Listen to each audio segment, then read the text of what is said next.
परमपिता परमात्मा परमेश्वर पूर्ण ब्रह्म अनंत कोटि ब्रह्मांड के रचनहार कबीर देव कबीर साहब अल्लाहु अकबर, उस परमेश्वर की असीम कृपा से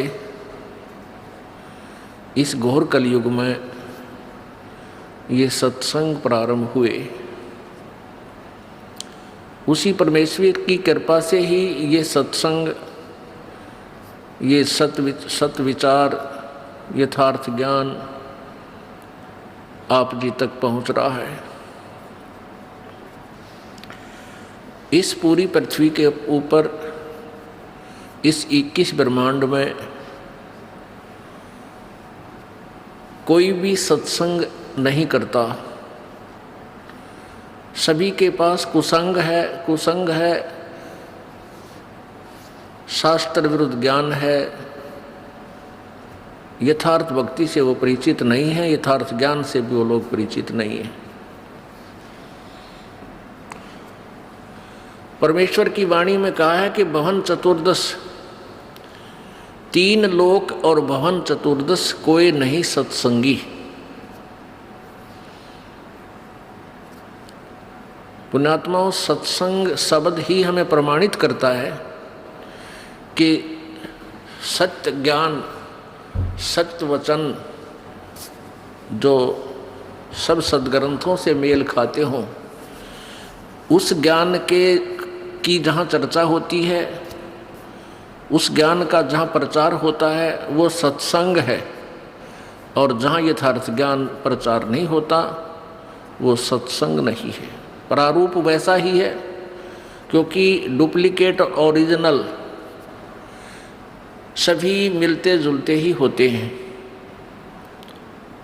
लेकिन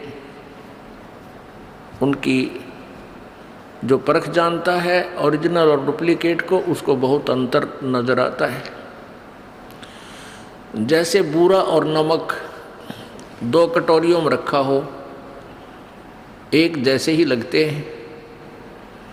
आपको बूरा की चाह है और चम्मच भर लिया नमक का और मार लिया फांका, वो बूरा समझकर,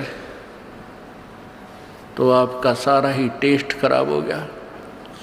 ऐसे ही सभी सत्संग, सभी संत अच्छे लगते हैं, सिमिलर होते हैं, एक जैसे ही होते हैं, समांतर होते हैं।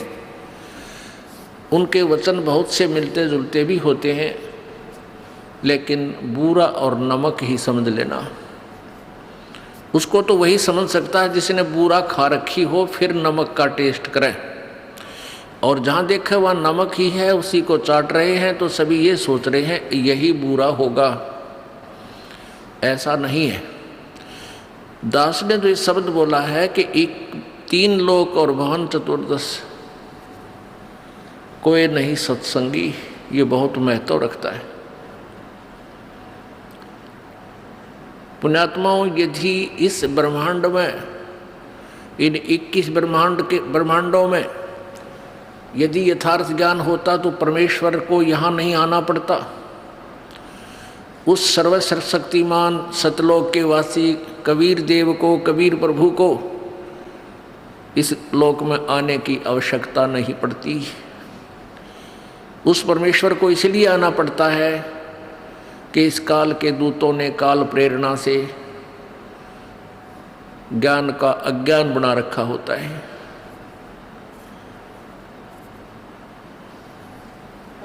वो परमात्मा पूर्ण ब्रह्म, सर्व सृष्टि रचनहार, कुल मालिक कबीर देव कबीर साहब अपनी प्यारी आत्माओं को अपने निज ठिकाने का, अपने मूल निवास का ज्ञान स्वयं ही कराते हैं। वो परमात्मा आकर के अपनी जानकारी आप ही बताते हैं, और कोई भी पृथ्वी पर ब्रह्मांड में यथार्थ ज्ञान से परिचित नहीं होता। पुण्यात्माओं, आपका सौभाग्य है कि आपको कलयुग के उस दौर में कलयुग के उस समय में आपका मनुष्य जीवन है कि अब परमात्मा प्राप्ति सहज में हो सकती है। इसका कारण क्या है? परमेश्वर कबीर जी अपने सत्यलोक से चलकर यहाँ रूपांतर करके आते हैं।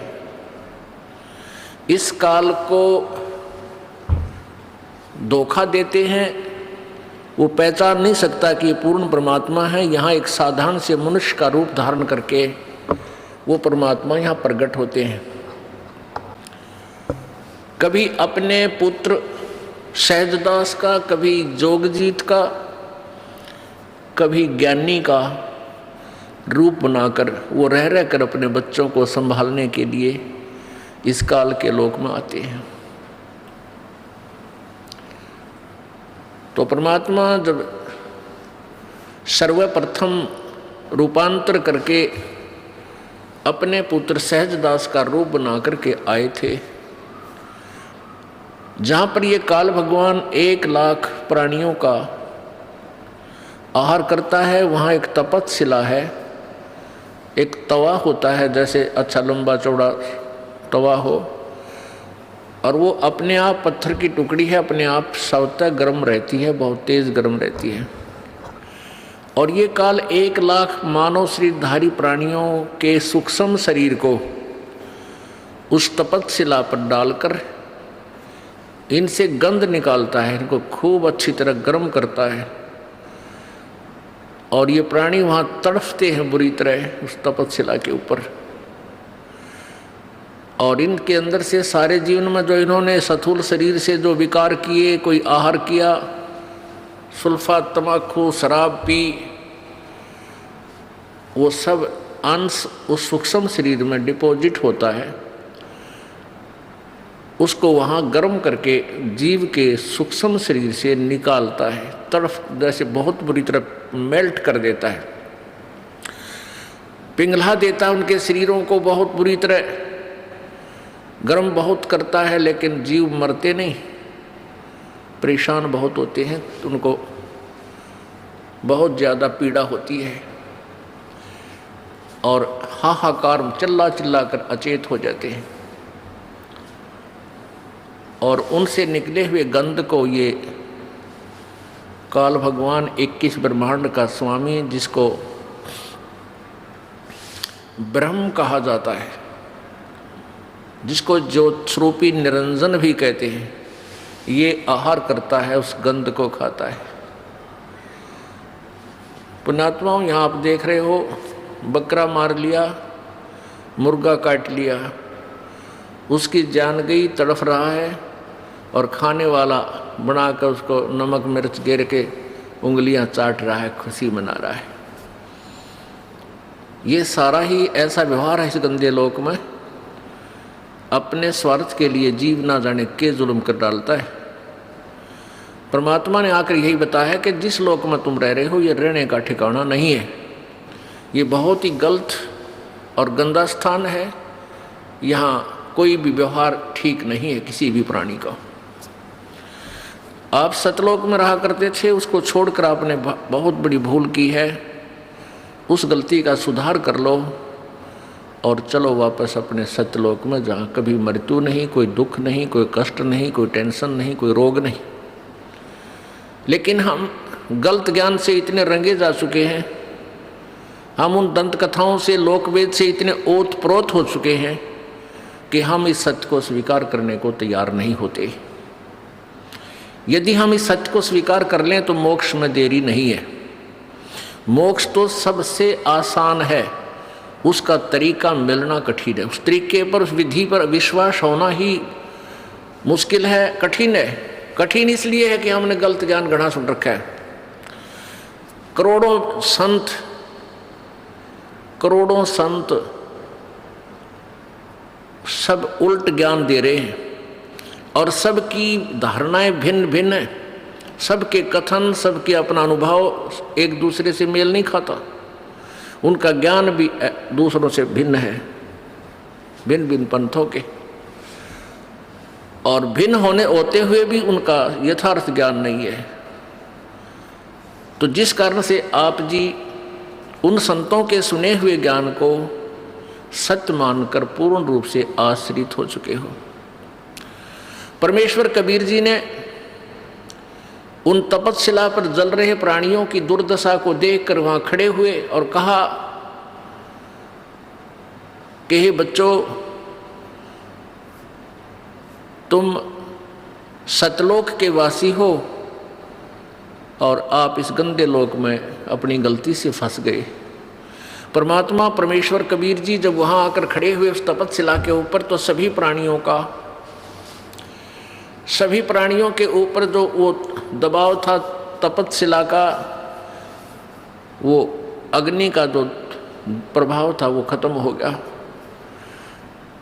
ज्यों ही अग्नि जो आंच लग रही थी वो निष्क्रिय हुई प्रभु की कृपा से, तो सभी प्राणी एकदम बैठ गए उस तपस्शिला पर, जैसे आम स्थान पर बैठे हों। लेकिन वह टुकड़ी उसी तरह उबल रही, गर्म है, बहुत गर्म है। प्रभु की कृपा से उनको वो आंच महसूस नहीं हो रही। तब उन्होंने देखा कि सामने कोई संत खड़ा है, कोई साधु खड़ा है। पुण्यात्माओं, हम परमात्मा की प्राप्ति के लिए चलते हैं तो हम सोचते हैं कि प्रभु साधु रूप में आता है, संत रूप में आता है, और ऐसा ही होता है। परमात्मा भी कहते हैं कि ना जाने किस रूप में परमात्मा मिल जावे। तो परमात्मा वहाँ खड़े सामने नजर आ रहे थे। उन्होंने प्रार्थना की कि हे प्रभु, हम यहाँ किस कर्म के दंड को भोग रहे। तब परमेश्वर ने कहा, कबीर जी ने कहा, जो सहजदास रूप में वहाँ विद्यमान थे, कि बच्चों, तुमने सतलोक में एक गलती की थी। उस परमेश्वर ने वहाँ सृष्टि रचना सुनाई।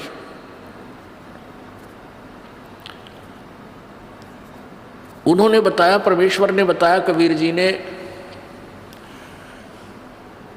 कि तुम सतलोक में रहा करते थे, सभी वहाँ कोई कष्ट नहीं था तुम्हारे को, ना मृत्यु थी, ना ये तपस्शिला का कष्ट था, ना कोई रोग था, ना कोई कोढ़ था, किसी चीज का अभाव नहीं था आप जी को।